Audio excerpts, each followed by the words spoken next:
Wie startet man jetzt eigentlich ein Tabletop, das in der Mitte des 17. Jahrhunderts angesiedelt ist und damit ein historisches Tabletop ist? Und natürlich logischerweise ganz klar, es geht hier um bei Fire and Sword Second Edition. Wir haben uns hier ja bereits vor ein paar Wochen diese Zwei-Spieler Starterbox hier angeschaut, mit der man hier ganz gut einsteigen kann. Aber ich habe mir gedacht, es wird auch mal an der Zeit, sich das Ganze anzuschauen, wie man generell in das Spiel einsteigen kann, welche Möglichkeiten es so gibt, um hier eben bei Fire and Sword Second Edition anzufangen. Um hier gleich mal zu starten, also wie gesagt, es geht hier darum, dass bei Fire and Sword Second Edition Tabletop anzufangen, einem historischen Tabletop-Spiel, und ich bin dazu auf der wargamer.pl Homepage und dem Shop, und hier habt ihr ganz einfach Zugriff auf die Produkte. Ihr könnt gleich als Information dazu die Sachen auch zum Beispiel bei Fantasy Welt bestellen, also auch in Deutschland habt ihr hier die Möglichkeit, das Ganze zu bekommen. Andere Shops haben es ganz bestimmt auch im Angebot. Und ansonsten hier unter Wargamer Studio, ihr müsst hier bei der Sprache noch ändern auf Englisch, dass das Ganze auch gleich gefunden wird von euch. Ansonsten, wenn ihr Polnisch sprecht, ist natürlich auch noch einfacher. Ansonsten hier unter Wargamer Studio, Wargamer Games Studio bei Fire and Sword habt ihr hier die ganze Produktpalette, die es für die zweite Edition eben gibt. Da ist eigentlich schon eine ganze Menge an Auswahl vorhanden, und das Video soll eben hier ein bisschen dienen, um dir einen Überblick zu geben, was du hier finden kannst, beziehungsweise was es aktuell für das Tabletop gibt, um einfach auch zu sehen, wie einfach es ist, hier in dieses Spielsystem einsteigen zu können, wenn dir diese Epoche eben gefällt, das Spielsystem gefällt und du dem Ganzen eben mal eine Chance geben möchtest. Ich fange hier gleich an mit den Starter-Sets, denn hier haben wir ja auch damals mit dem ersten Video vor ein paar Wochen begonnen. Eben auch hier gleich als Info, hier habt ihr die Information Polnisch und eben die englischen Varianten der Boxen. Und da gibt es eben einmal diese Zwei-Spieler-Starter-Box, die ich vorhin in der Hand gehalten habe. Die bringt eben alles mit, was du benötigst, um ins Spiel einzusteigen. Wie wir hier dann auch schon sehen, du hast das komplette Regelbuch, du hast Würfel dabei, die Tokens dabei und eben auch 2 Armeen auf Skirmish Level. Das ist eben die kleinere Spielgröße in diesem Tabletop. Und wie man sieht, das sind eigentlich auch nur eine Command-Einheit und 3 Einheiten pro Armee. Also eigentlich recht übersichtlich, recht klein für ein Rank-and-Flank-Tabletop.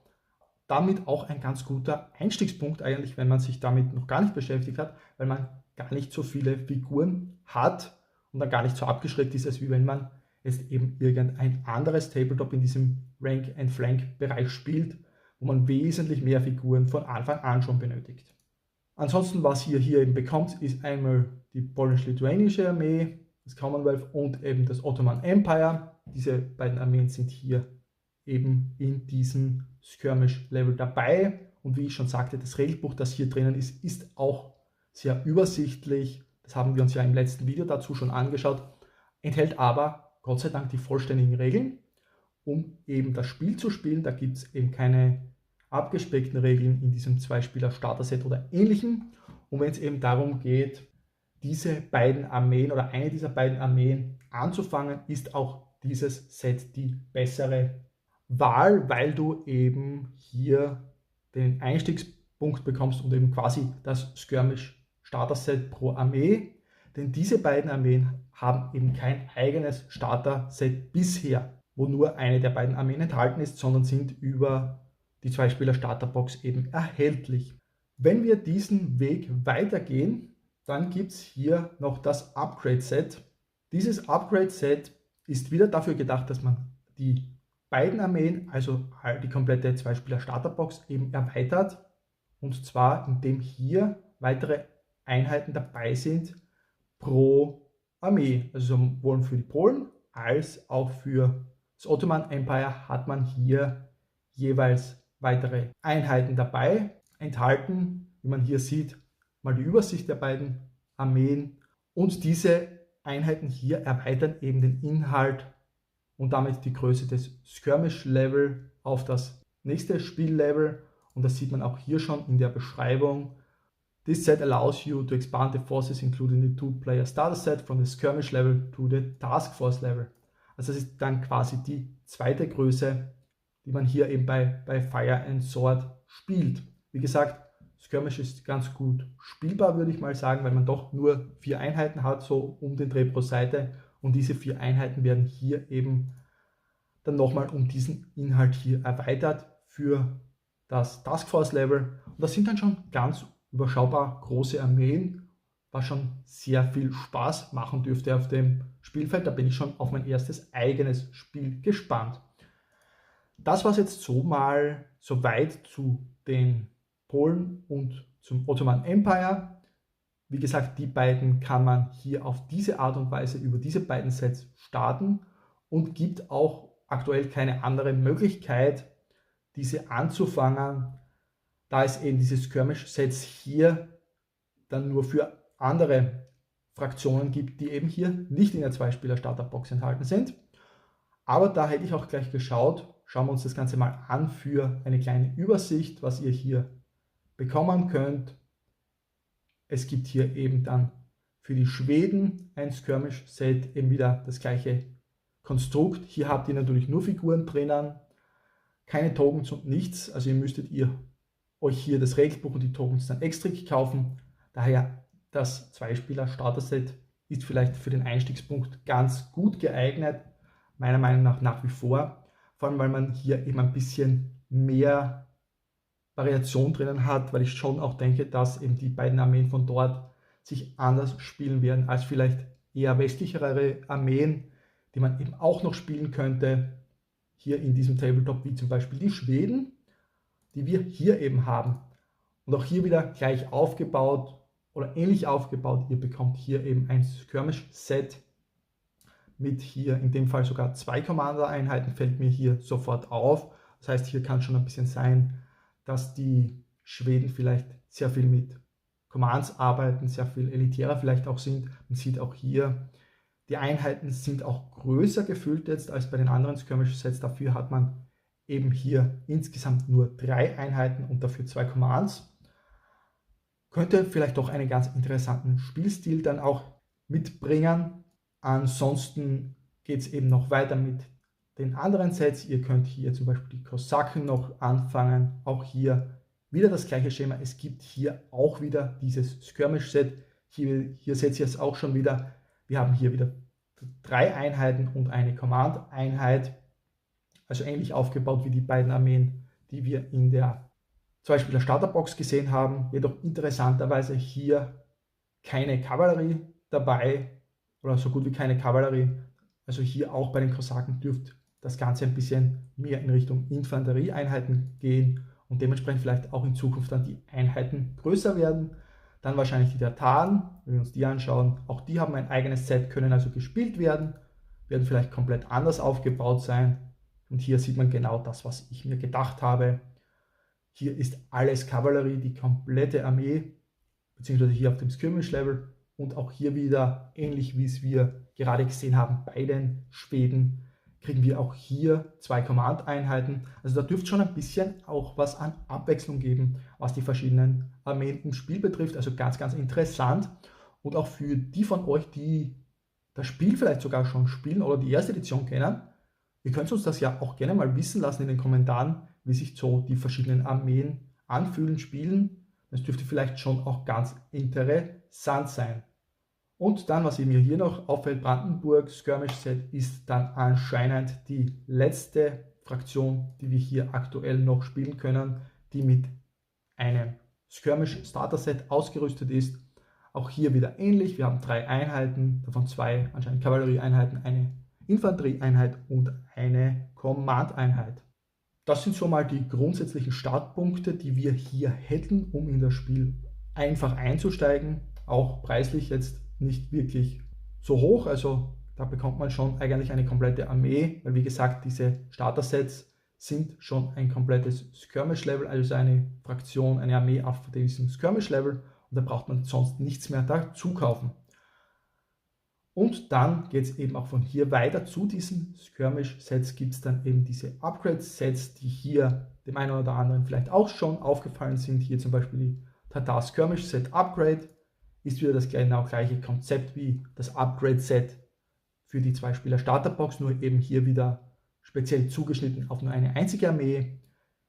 Und hier sind eben wieder weitere Einheiten dabei, die unsere Skirmish Force aus dem Skirmish Starter Set der Tataren hier eben mit diesen Einheiten erweitert auf ein Taskforce Level. Also auch hier 2 Boxen kaufen und man kann schon 2 verschiedene Armeegrößen Level spielen und ist eigentlich mit der Armee komplett fertig. Und dasselbige gibt es dann natürlich auch für die anderen Armeen, wie hier natürlich die Brandenburger. Auch hier gibt es ein Upgrade-Set, ist wieder mehr dabei und bringt das Ganze wieder auf die dementsprechende Spielgröße.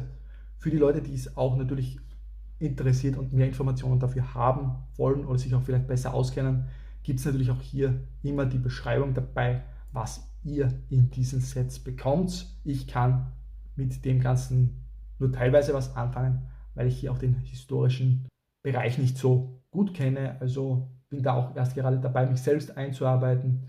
Aber auch hier, wie wir sehen, dieser Aufbau ist immer gleich. Auch hier bei den Kosaken gibt es dann wieder das Skirmish-Set Upgrade, um die Armee eben auf das Taskforce-Level anzuheben. Und hier tatsächlich, wie wir sehen, auch schon mit Artillerie dabei, was wir bisher ja noch gar nicht gesehen haben. Also auch hier durchaus schon ein bisschen interessante Abwechslung in den verschiedenen Armeen. So viel mal zum Start in das Tabletop, wie man starten kann mit dem 2-Spieler-Starter-Set und Upgrade-Set oder mit den Einzelarmeen. Es stellt sich natürlich aber auch die Frage, okay, wir haben jetzt Figuren, wir haben Regeln, aber wie schaut es denn mit dem Rest aus? Und da habt ihr natürlich auch hier die Möglichkeit, euch durch die einzelnen Armeen durchzuschauen, durchzuklicken. Wenn wir uns hier jetzt da den nächsten Bereich anschauen mit den Rulebooks auch nochmal als Übersicht, weil das ist, glaube ich, auch ganz wichtig zu erwähnen. Dann habt ihr auch hier eben verschiedene Möglichkeiten. Es gibt hier einmal das Regelbuch, das ihr eben einzeln kaufen könnt, das eben, wie gesagt, in der 2-Spieler-Starterbox bereits mitkommt. Das habt ihr eben hier auch einzeln, für den Fall, dass ihr euch eben nur für eine oder für beziehungsweise gar keine der beiden Fraktionen aus dem Starter-Set interessiert und komplett eine andere Armee anfangen möchtet, dann könnt ihr euch hier eben auch das Regelbuch einzeln kaufen.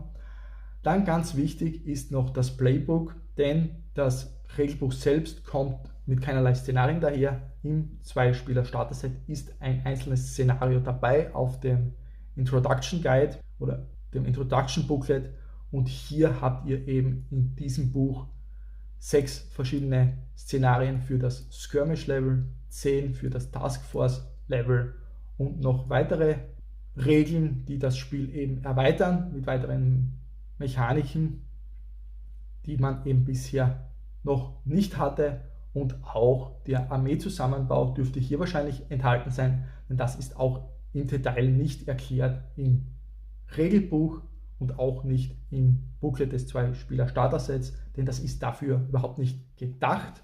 Das 2-Spieler-Starter-Set führt euch in das Regelsystem ein, bringt euch die ersten beiden Armeen auf Skirmish-Level, aber eben lässt noch alles draußen, was irgendwie Szenarien betrifft, was den Armeeaufbau betrifft, sondern gibt das alles von Anfang an vor. Also auch das ist hier dann in diesem Playbook enthalten und definitiv auch eine Anschaffung, die man früher oder später tätigen muss. Und eben, was noch sehr viel wichtig ist, sind hier diese beiden Armeebücher, die es gibt. Davon gibt es eben aktuell dementsprechend 2, die eben unterschiedliche Armeelisten enthalten. Eben hier zum Beispiel im Armies 1 haben wir insgesamt 5 Factions drinnen, wie man hier sieht. Dann auch Söldnerregeln, die ganzen Armeelisten für Skirmish und Taskforce Level, die Profile, Special Rules und auch einen historischen Abriss der verschiedenen Fraktionen. Ist alles dort enthalten. Und hier seht ihr auch die Fraktionen, die ihr hier spielen könnt, mit eben dem Polish-Lithuanian Commonwealth, Kingdom of Sweden, Kingdom of Denmark and Norway, and the Electorate of Brandenburg and Prussia and the Holy Roman Empire.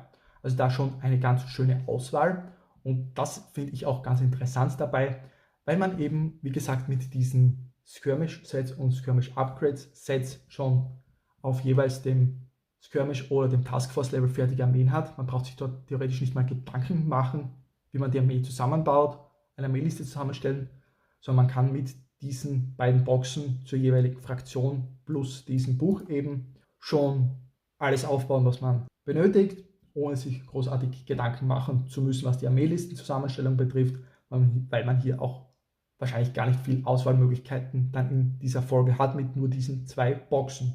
Ansonsten natürlich, wenn man hier jetzt da weitergehen möchte und sagt, okay, mich interessiert eine dieser Armeen, zum Beispiel ich habe mir die 2-Spieler Starterbox gekauft und Polish-Lithuanian Commonwealth angefangen, dann bin ich hier auch mit diesem Armeebuch 1 komplett fertig und muss mir das zweite gar nicht erst kaufen, denn hier habe ich dann alles, was ich für mich brauche.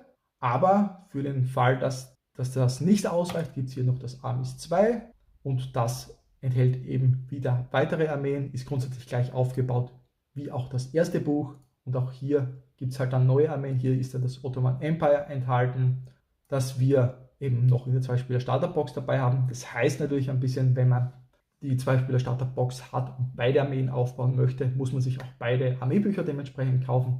Ist aber eigentlich okay, wäre vielleicht ein bisschen schön gewesen, dass im ersten Armeebuch schon beides drinnen ist. Dann hier kann man auch Transsilvanien spielen, die Kosaken, also auch hier sieht man schon auch wieder ein bisschen mehr Auswahl und eben alles in allem eine sehr guten Gesamtkomposition, würde ich es jetzt fast schon nennen, an diversen Fraktionen, die man hier dann eben auswählen und spielen kann.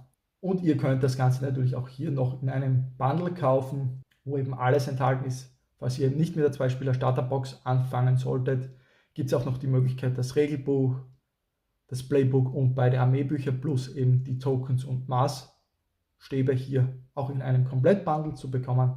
Also auch das ist dann etwas, was es noch gibt und man überlegen müsste, um einzusteigen.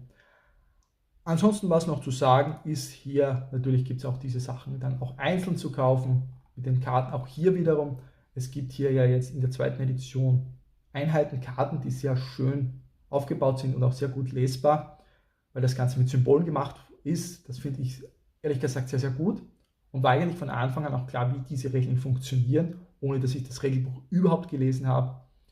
Also schon ganz spannend und gut aufgemacht, finde ich zumindest. Und das könnt ihr euch natürlich kaufen für eure Fraktion. Ist auch eine Möglichkeit, plus eben auch die Movement Trays für die Einheiten, falls ihr sowas benötigt.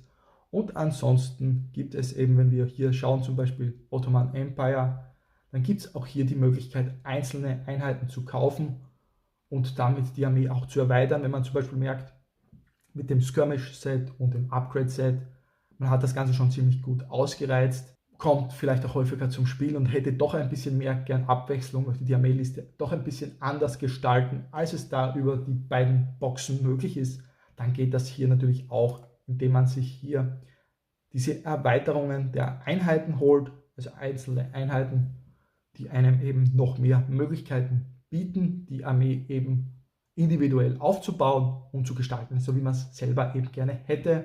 Und wie man da schon sieht, da gibt es doch mehrere Einheiten, Auswahlen pro Fraktion, die man hier dann eben spielen kann. Auch mit den Kanonen, zum Beispiel mit Artillerie. Und das gleiche gibt es dann natürlich auch zum Beispiel, wenn wir bei den Polen hier schauen, auch ähnlich das Ganze. Also auch hier hat man alles in allem schon eine sehr, sehr gute Auswahl, um in das Spiel reinzukommen und auch seine eigene Armeeliste aufzubauen, inklusive auch hier mit den Söldnereinheiten gibt es auch eine Auswahl, sodass eigentlich, selbst wenn 2 Leute dieselbe Armee spielen sollten, doch nicht unbedingt beide die komplett selbe Armeeliste haben.